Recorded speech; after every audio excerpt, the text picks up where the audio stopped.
1 दिसंबर 2020 यानी आज से भारत में 5 बड़े बदलाव हुए हैं। इन बदलावों का आपकी ज़िंदगी पर सीधा असर पड़ेगा। इन नए नियमों से एक और जहां आपको राहत मिलेगी, वहीं अगर आपने कुछ बातों का ध्यान नहीं रखा तो आपको आर्थिक नुकसान भी हो सकता है। इनमें gas cylinder, insurance premium, railway ATM से पैसे निकालने के नियम और पैसों के लेन देन से जुड़े नियम शामिल हैं। तो आइए जानते हैं इन महत्वपूर्ण बदलावों के बारे में। एलपीजी के दाम। तेल कंपनियां हर महीने की शुरुआत में एलपीजी सिलेंडर के दामों की समीक्षा करती है। हर राज्य में टैक्स अलग अलग होता है और इसके हिसाब से एलपीजी के दामों में अंतर होता है। मौजूदा समय में सरकार एक वर्ष में प्रत्येक घर के लिए 14.2 किलोग्राम के 12 सिलेंडर पर सब्सिडी प्रदान करती है। अगर ग्राहक इससे ज़्यादा सिलेंडर लेना चाहते हैं तो वे उन्हें बाजार मूल्य पर खरीदते हैं। इसकी औसत कीमत अंतर्राष्ट्रीय बेंचमार्क और विदेशी विनिमय दरों में बदलाव जैसे कारक निर्धारित करते हैं। घरेलू रसोई गैस सिलेंडर के दाम में फिलहाल कोई भी बदलाव नहीं हुआ है। पंजाब नेशनल बैंक के ग्राहकों के लिए बेहद महत्वपूर्ण खबर है। पंजाब नेशनल बैंक ने आज से एटीएम से कैश निकालने के तौर तरीके में बदलाव किया है। फ्रॉड के मामले देख पीएनबी ने अपने ग्राहकों के हित में एटीएम से पैसे निकालने का ज़्यादा सुरक्षित बनाने के लिए ओटीपी सिस्टम लागू किया है। इसके तहत एटीएम से कैश निकालने के लिए आपको बैंक में रजिस्टर्ड मोबाइल नंबर पर आया ओटीपी बताना होगा। यह नियम 10,000 रुपये से ज़्यादा के कैश ट्रांजैक्शन पर लागू होगा।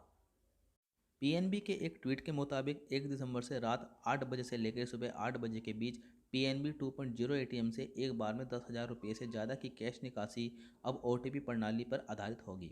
यानी कि इन घंटों में 10,000 रुपये से अधिक की धनराशि निकालने के लिए पीएनबी ग्राहकों को ओटीपी की ज़रूरत होगी। इसलिए ग्राहक अपना मोबाइल साथ ले जाना ना भूलें। ओटीपी आधारित कैश निकासी सुविधा पीएनबी डेबिट एटीएम कार्ड से अन्य बैंक एटीएम से पैसे निकालने पर लागू नहीं होगी।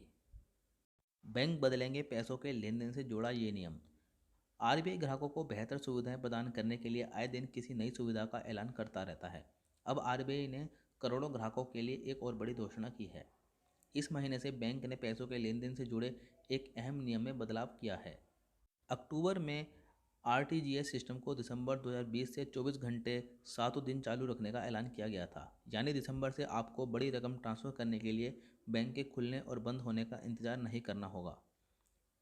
आरबीआई ने देश भर में डिजिटल बैंकिंग को बढ़ावा देने के लिए यह कदम उठाया है। कोरोना काल में डिजिटल बैंकिंग का उपयोग बढ़ गया है। आपको बता दें कि आरटीजीएस के तहत न्यूनतम ट्रांसफ़र अमाउंट 2 लाख रुपये है। वहीं अधिकतम राशि की कोई सीमा नहीं है। क्या है आरटीजीएस? आरटीजीएस का मतलब है real time gross settlement system. Real time का मतलब हुआ तुरंत, मतलब जैसे ही आप पैसा ट्रांसफ़र करें कुछ ही देर में वह खाते में पहुंच जाए। आरटीजीएस के जरिए जब आप लेन देन करते हैं तो दूसरे खाते में तुरंत पैसा ट्रांसफ़र हो जाता है। नई ट्रेनों का शुभारंभ।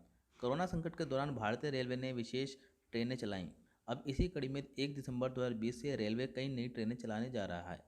कल से ज़्यादा यात्रियों को सुविधा प्रदान करने के लिए और ट्रेनों का परिचालन शुरू होने जा रहा है। इसमें झेलम एक्सप्रेस और पंजाब मेल दोनों शामिल हैं। इस दोनों ट्रेनों का सामान्य श्रेणी के तहत चलाया जा रहा है। बीमा धारक कर सकते हैं प्रीमियम में कटौती। कोरोना काल में इंश्योरेंस की और कई लोग आकर्षित हुए हैं, लेकिन प्रीमियम को लेकर चिंता भी बढ़ी है। लेकिन अब 5 साल के बाद बीमा धारक प्रीमियम की रकम में कटौती कर सकते हैं। वे प्रीमियम को 50% तक घटा पाएंगे। इसमें बीमा धारकों को बड़ी राहत मिली है, क्योंकि वे आधी किस्त के साथ पॉलिसी जारी रख पाएंगे। इससे उनके ऊपर ज़्यादा वित्तीय बोझ नहीं पड़ेगा। ऐसे वीडियोज़ के लिए वीडियो को लाइक, शेयर, चैनल को सब्सक्राइब जरूर करें। धन्यवाद।